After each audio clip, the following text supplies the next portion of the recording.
Biden. Mike Davis is one of my favorite pundits, legal authorities, somebody who I always look for on social media. He is with the Article 3 Project, and we are graced by his presence on the Newsmax hotline. Mike Davis, welcome to the show. How are you, my friend? Thank you for having me. Bro, what do you want to talk about today? I want to start a little bit about, and I want to get to the Trump assassination attempt, but I do want to talk about Kamala Harris. Yesterday, 2 days ago, she had a concert that she attended, Megan Thee Stallion concert that she said was a political rally, and she faked a Southern, I guess, accent, and a lot of people are saying after Donald Trump was asked if she was a DEI hire, whether in fact she's Indian or whatnot.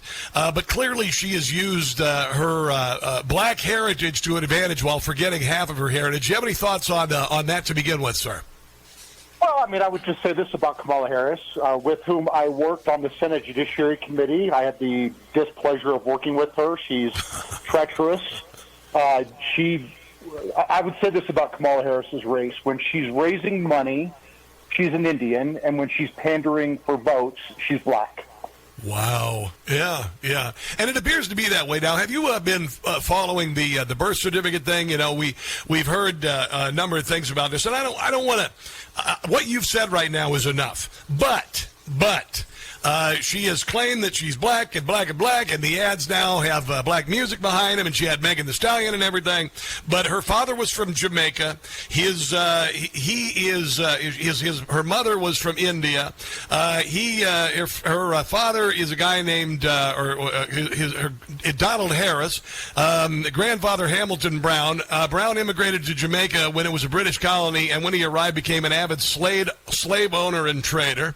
And then, of course, there's no mention on the birth certificate that she is African in any way, shape, or form, but it does say she's Caucasian and Jamaican. So that's the truth. Okay, that is what's out there. But do you feel like black people in this country have been sold a bill of goods and are being played by Kamala Harris and the Democrat Party to convince them that she's somebody she's not to try to get their votes? It sounds like the Kamala Harris family owes reparations to these black Americans for being slave owners. I mean, yes. So, maybe we should support reparations. Yeah, I want to ask you, Mike. Did you see the Black Journalist Convention in Chicago where Donald Trump was invited to attend? Kamala Harris did not attend. She had a sorority gathering to attend, even though she graduated from college 40 years ago. Did you get to see any of that and how Donald Trump responded to the very rude and aggressive questioning by particularly one journalist from ABC named Rachel Scott? Yeah, I mean, she's a clown. She's a total clown. I think she's trying to show the world that she's tough, but it just shows her insecurity on how she handled that. You can be tough as a journalist without embarrassing yourself by being an emotional partisan operative as a journalist, and that's exactly what she was doing that day. Yeah. I think she did a face plant. I think it was kind of like what they had planned on doing with Donald Trump. Joe Biden laid down the gauntlet, said, I wanted to debate CNN, dictated all of the rules for the debate, which were to the advantage of Joe Biden, and Donald Trump went in, played by the rules, and ended up beating the snot out of him. And the same thing happened yesterday, and I guess I was very pleased by the reaction to the crowd, because the crowd, they liked it when he fought back, and I thought he did a really brilliant job of it. I really thought he completely nullified her arguments. Yeah, and it's just like what Trump did during the debate with Biden. He went into this debate knowing the debate was going to be stacked against him, and he crushed Biden. He goes, look, this is why I like Trump. He's fearless. He will go to any of these communities and get out his message. He doesn't pander. He doesn't go in with a fake black accent like Kamala Harris does or Hillary Clinton does. He just goes in there, and it's the same Donald Trump. And frankly, I've gotten to know him pretty well, and he's the same person off camera that he is on camera. He's just no BS. You either love him or hate him. I love him, but you know what? You know where you stand with Donald Trump. He doesn't pander to you. He treats everyone with respect by not pandering to them. Yeah, I said yesterday's appearance before the Black Journalist Conference was the second attempted assassination of Donald Trump in the last 3 weeks. The first one, of course, happened in Pennsylvania. The shooter was, in fact, successful. He just missed because Donald Trump turned his head. A lot of things are popping up, Mike, a lot of what they're calling coincidences, what I call evidence. We now know today that the DHS and the Secret Service are ignoring FOIA requests for information on it. We also know that before the shooting, one of the guys who was shot videotaped the shooter running across the top of the building. Donald Trump was still allowed to be on stage. All of this stuff is adding up, Mike. What is it adding up to you, and what do you know that I don't know? Well, I'll be careful for once and say this, that at a minimum, you have President Biden and Vice President Kamala Harris running on a campaign strategy that Trump is an existential threat to democracy. He's a dictator who must be stopped at all costs. And then Biden and Kamala Harris tried to bankrupt Trump. They tried to throw him in prison for the rest of his life, and they tried to take him off the ballot, right, when those tactics didn't work. And then when the Supreme Court stepped in and stopped Biden and Kamala Harris, how did they respond? They underfunded President Trump's Secret Service detail. The Biden-Harris administration denied several requests from the career Secret Service detail for Trump to beef up security, while at the same time Biden and Harris beefed up Zelensky security. So they beefed up security for the Ukrainian president, Zelensky, but not American President Donald Trump. And then Biden talked about putting a bullseye on Trump, and so you have Trump at these rallies as a sitting duck where he doesn't have enough Secret Service protection, and you're encouraging Americans to put a bullseye on him. What do you think is going to happen at that point? And then after they failed at getting him killed, then what do? They want to destroy the Supreme Court that stopped them. These people who pretend that Trump is a fascist dictator are the fascist dictators.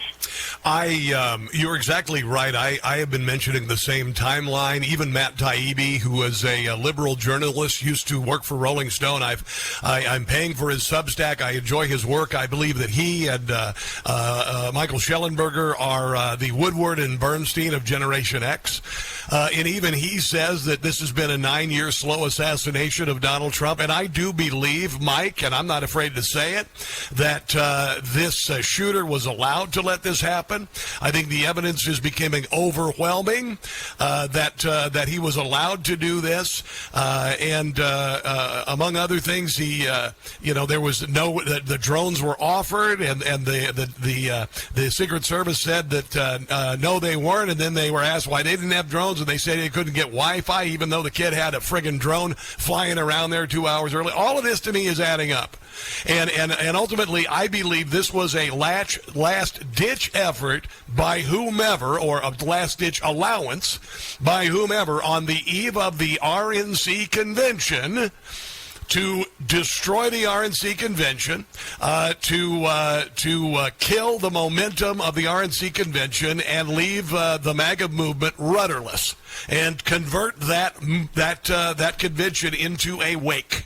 That's what I believe, Mike, and I got to tell you, sooner or later you have to realize that all of the conspiracy theories that they have called conspiracy theories has ended up being true.